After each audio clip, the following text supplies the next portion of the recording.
José Agudo Redondo, yo soy cocinero. Vale. Pues empecé la cocina bueno, empecé un verano en donde está los pollos detrás de la Caixa, allí en Fanals, que antes era una pizzería, que la regentaba mi tío. Y empecé mi primera choque con el trabajo fue en 15 días de camarero, además. Al año siguiente empecé ya en la cocina de picas. Pues a los 16, y creo que fue porque un verano no quería estudiar, creo que me habían expulsado de clase incluso por haber hecho algo malo. Le dije a mi padre que no quería estudiar y me dijo, vale, pues te vienes conmigo. Y empecé a ir los fines de semana al Club Tenis Cañellas a hacer bodas, comuniones y tal, hasta que empecé a gustar. Bueno, creo que fue como fundamental porque al final todos se dedicaban a la hostelería, de alguna u otra forma, hoteles, restaurantes. Y claro, las cosas más básicas de la hostelería ya las veía en casa cada día, los horarios, los días de fiesta, o sea que era como, bueno, era normal para mí. Y yo creo que sin eso hubiese sido diferente, seguramente. Bueno, creo que lo que son las tapas en general va evolucionando día a día, ¿no? Al final es cuestión de compartir y de coger algo pequeño y un sabor intenso en algo muy pequeño, ¿no? Y creo que la forma de comerlo va evolucionando cada día, y nosotros creo que en el restaurante Mombar estamos intentando evolucionar, sobre todo porque queremos hacer un menú dedicado solo a eso, ¿no? Intentar dar máximo sabor con técnica dentro de 1 o 2 bocados. Pues un orgullo máximo y una satisfacción, ¿no? Porque al final el restaurante Mombar ya va a hacer 10 años en marzo, pero desde que yo entré han sido 2 años de intenso trabajo, muchos cambios, y el simple hecho de estar en la gala, para un cocinero que empezó en la escuela de hostelería y que todos son mitos, leyendas, y al final estar en una gala así, emocionados, nerviosos, luego ver al equipo en vídeos llorando, es que es como... Realmente todavía no estamos no sabemos cómo va a acabar la semana porque estamos todavía como en estado de shock. Claro, muchas emociones. Está bien, está muy bien.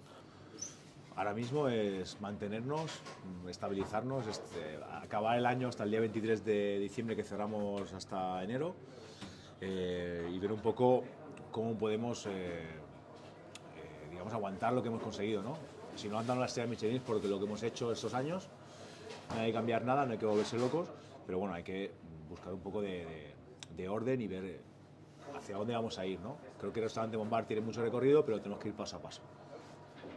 Pues realmente no estoy digamos, muy pegado ahora mismo a la actualidad de Lloret de Mar en ese sentido.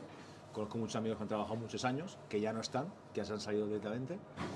Y bueno, veo que hay algunos restaurantes que han salido nuevos, que están intentando hacer las cosas bien.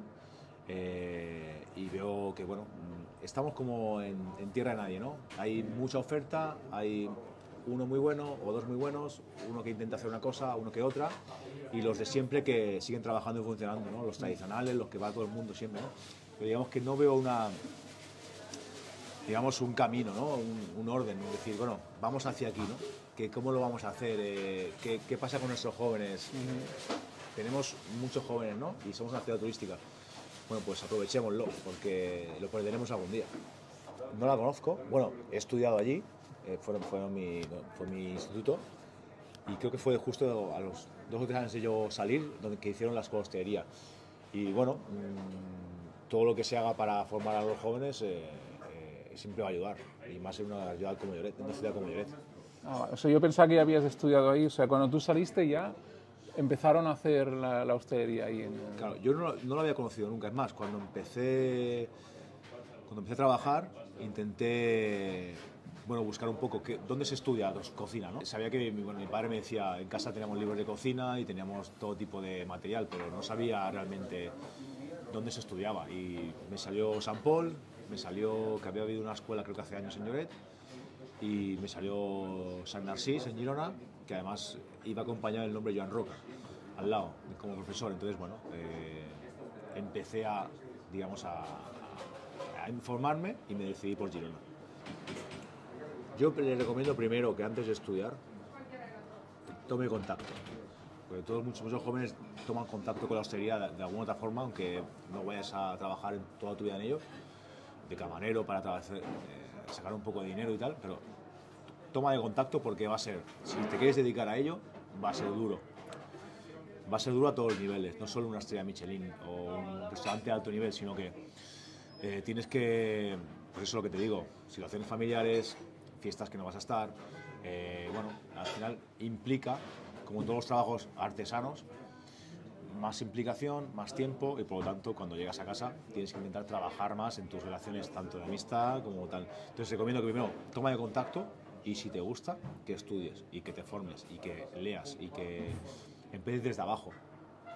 A ver, si eres un genio, pues si consigues llegar a tener 3 estrellas Michelin con 18 años, pues serás un genio. Pero yo creo que el camino es estudiar y conocer el oficio desde abajo. Pues mira, si fuera para almorzar iría a Canguidet, seguro, sin duda, sin lugar a dudas. Comería en el jardín y cenaría en Cala Cañellas, en Sibius.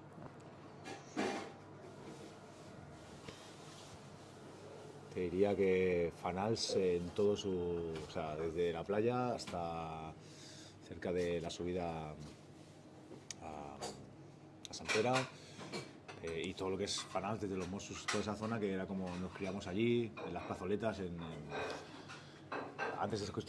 todo antes de que estuviera el parking al lado de mi casa, que era como nuestra zona de juego para fútbol, para todo. Claro. Yo creo que Fanals es mi zona. Delante del Wok, ¿no? Sí. Era como... Bueno, es donde tengo más recuerdos. Claro, naciste ahí, pues ahí creciste. Hola. Supongo que me gustaba mucho todo el tema relacionado con el arte, tipo pues la fotografía, incluso el cine, pero lo intenté, digamos que empecé, era mi intención de hacerlo y se cruzó la cocina delante mío. Pero la verdad que con los años esa profesión frustrada como que me acompaña, ¿no? Porque para, yo qué sé, en Instagram o en los vídeos, intenta siempre darle un enfoque artístico, ¿no? Entonces, bueno, es la profesión que quería hacer y no hice. Porque es la verdad, quiero decir, ¿qué persona se mete en una cocina 14 horas al día, no ve a su familia y se llega a casa o disfruta de ese sufrimiento, de calor, de estrés? Pues sí, pues yo creo que somos raros. Es verdad que pues son personas especiales, creo, sin ningún tipo de... Digamos que no son personas... No digo que son especiales siendo excepcionales, sino que cada uno es de su manera, ¿no? Pero para mí, el solo hecho de poder dedicarte a eso es raro o especial, por lo menos. Que si lo que haces si tu vida personal, todo lo que tienes en tu vida personal te interesa realmente, ya sea familia, amigos o pareja, tienes que dedicarle más trabajo. Ya si llegas a casa jodido y cansado, da igual. O sea, y sobre todo, por ejemplo, con la pareja tiene que ser tu apoyo. O sea, al final las parejas, tanto hombres como mujeres, de cocineros o cocineras, o camareras o camareros, son el apoyo principal. Claro. O sea, te aguantan, te comprenden y te pasan muchas cosas realmente, porque al final no deja de ser un oficio en el que estás ahí. Claro. Pues a mí me gusta mucho hacer todo tipo de tartas saladas, por ejemplo, quiche o una tarta salada con trufa o con verduras. Realmente es muy fácil, ¿eh? Vas a cualquier supermercado, compras una masa, haces una mezcla de 3 huevos con medio litro de nata, mezclas todo y sale una tarta que, bien presentada y bien cortada, puedes darle de comer a mucha gente. Vale. Muchas gracias, Fran, por dedicarnos este rato y que tengas mucha suerte en el futuro. A vosotros, muchas gracias. Vale.